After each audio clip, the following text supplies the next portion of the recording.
Assalamu alaikum wa rahmatullahi wa barakatuh. My name is Jibril Ibrahim and I welcome you to this year's series of Tech and Cultures, a program where we look at techniques and technologies that different people are using to bring value to our society as a whole. In this episode, we are looking at the story of Mrs. Khadijah Jibril that said a lecturer in the class told her that we should, as a nation, be producing what we eat. And somehow that struck a chord in her, and she just decided to join those that produce the fish they eat right in her backyard. Our media team visited her, and this was the interaction. Why did you start this fish rearing in the first place? Because I often wonder why people do it. Okay, thanks for having me again. Catfish rearing is actually something I have been nurturing in my mind for quite some times now. Why I venture into it later is because of the inspiration I got or a motivation from one of the topic in a course that I am studying in school, which is national economy and self-reliance. So in this self-reliance, it talks about how one should grow what you consume. I mean, it helps boost the national or the country's overall economy. And I remembered because my neighbor she usually encouraged mommy, saying, why not start your own? Why not start? Because I feel happy whenever I see her with her fishes, because for her, it is something she likes to do. That is how my own fish farming also began.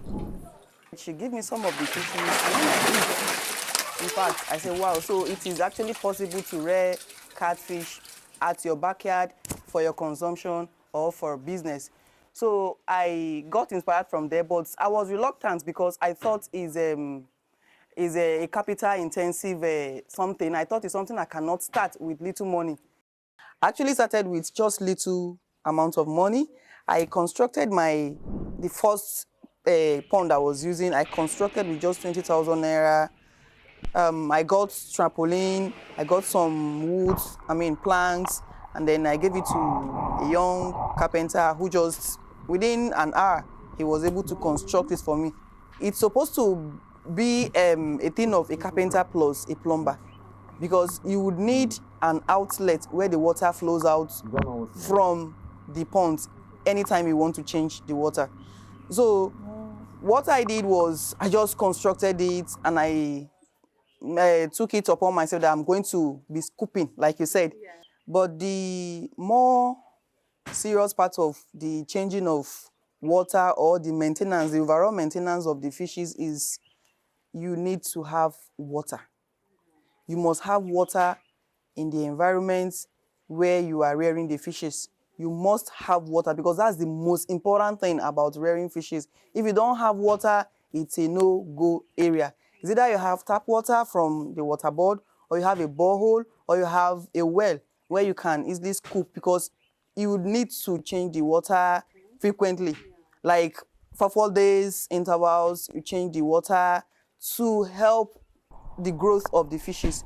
Because what I even noticed also is that if you don't, after 4 days, if I don't change the water, the fishes stops eating.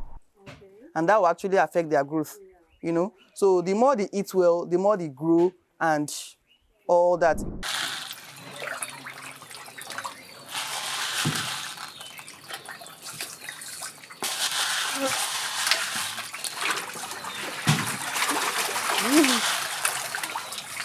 Those are some of the motivations that she says she has for starting this whole thing. For me, I find it impressive that some of these things that we think we have to buy, some of these things that looks far-fetched, can be produced from the house, from your compound.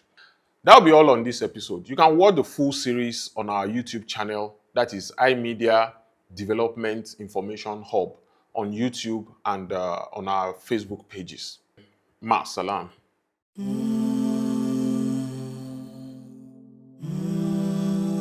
So in terms of the Ramadan feeding, we're looking at the people that need this food. They don't have food for iftar, they don't have food for suhoor.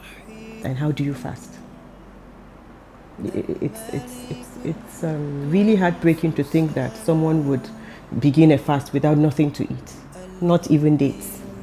So one Ummah comes in to offset that hardship for them, at least for that month of Ramadan. Let them find something to eat. Let them find something to break their fast with, and then also have the energy to worship Allah properly. We want people to join us in this endeavor to get the reward of taking care of an orphan, which is immense. And the only way to do that is for them to help us with the little money that they can give. It doesn't matter, it doesn't have to be, in millions. If you have 1,000 naira to give, please, 1,000 naira is welcome. Our account numbers are there. Just donate to us, and inshallah, that money that you give will be used towards the welfare of the children. It doesn't matter, no matter how little. We need this partnership, and the best way to do it is to just come together as a community. 1,000, 2,000, 5,000 naira, 10,000. If you're, buoyant enough, give us 500,000 naira, give us 1 million naira. We are open to collecting as little as even 200 naira. It's not too little. One Ummah, one Ummah, one Ummah, we're one family, and anybody can come join us.